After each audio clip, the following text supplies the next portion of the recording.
Assalamualaikum warahmatullahi wabarakatuh. Bismillahirrahmanirrahim. Alhamdulillahirabbil alamin. Wassalatu wassalamu ala asyrofil anbiya wal mursalin sayyidina Muhammadin wa ala alihi wa sahbihi ajmain. Amma ba'du, sahabat-sahabat yang dimuliakan oleh Allah Subhanahu wa taala.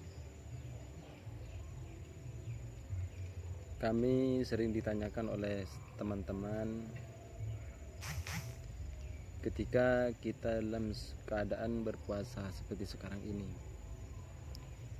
kemudian kita sakit dan kita berobat ke rumah sakit, dan ternyata di rumah sakit kita disuntik oleh pihak rumah sakit, atau bahkan ketika kita dalam keadaan lemah tak berkutik, maka di situ akan dikasih infus oleh pihak rumah sakit.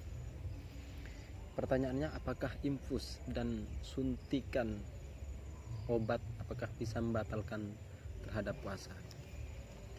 Di sini kami hanya ingin memberikan ulasan sedikit. Dalam kitab Sabilul Muhtadin dijelaskan al-jawful munfatih, al-jawful manfat.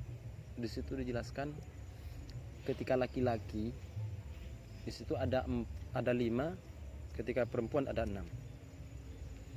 Lobang rongga tubuh yang ketika kita berpuasa tidak boleh memasukkan sesuatu yang ainiyah, yang kelihatan mata, yang kasat mata ke dalam rongga tersebut. Rongga itu ada 5 ketika laki-laki, ketika perempuan ada 6. Yang pertama mulut, hidung, kemudian telinga, kubul dan dubur. Ketika perempuan nambah susu. Di situ masuk kategori rongga yang berlubang seperti itu. Kemudian sekarang hukumnya bagaimana memasukkan obat ataupun masukkan infus, apakah dapat membatalkan terhadap puasa? Begini ya, kami jelaskan. Dalam hal ini ulama ada perbedaan pendapat di situ sampai menjadi 3 pendapat. Pendapat yang pertama yang dijelaskan dalam kitab Rawdatul Thalibin wa Umdatul Muftin, di situ dijelaskan membatalkan terhadap puasa secara mutlak, karena nantinya menyampaikan sesuatu terhadap al-jawful munfatih juga seperti itu. Ini menurut pendapat yang pertama. Ini saya bacakan.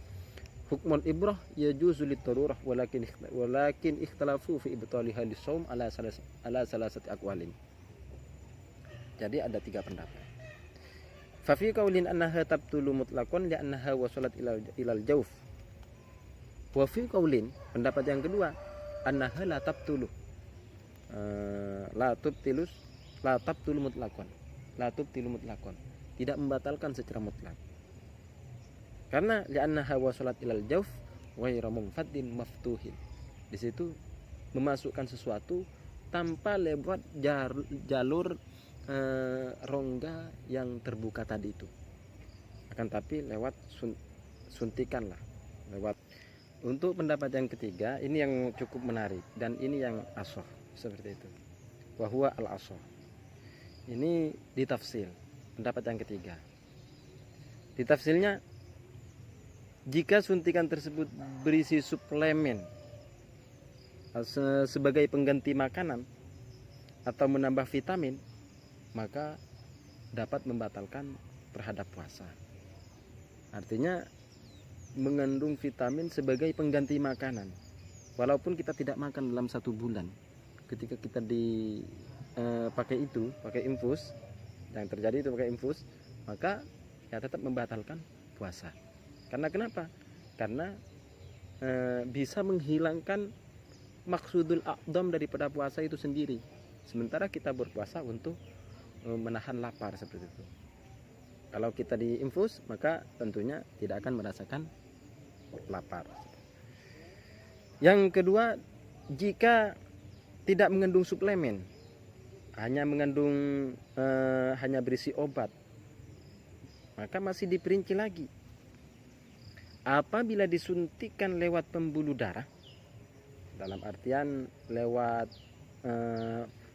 jalan-jalan pembuluh darah ya, seperti di sini seperti itu, disesuaikan dengan jalannya darah, maka di situ bisa membatalkan terhadap puasa.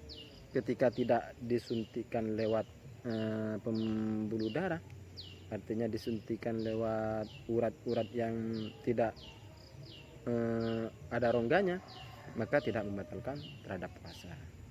Itu sekilas penyampaian dari kami, sebagaimana ibaratnya dipaparkan oleh dalam kitab Raudatul Talibin wa Umdatul Muftin. Di sini dijelaskan hukmul ibrah seperti itu. Tajuzu lid-darurah walakin ikhtalafu fi ibtali halis-shaum ala salasati aqwalin.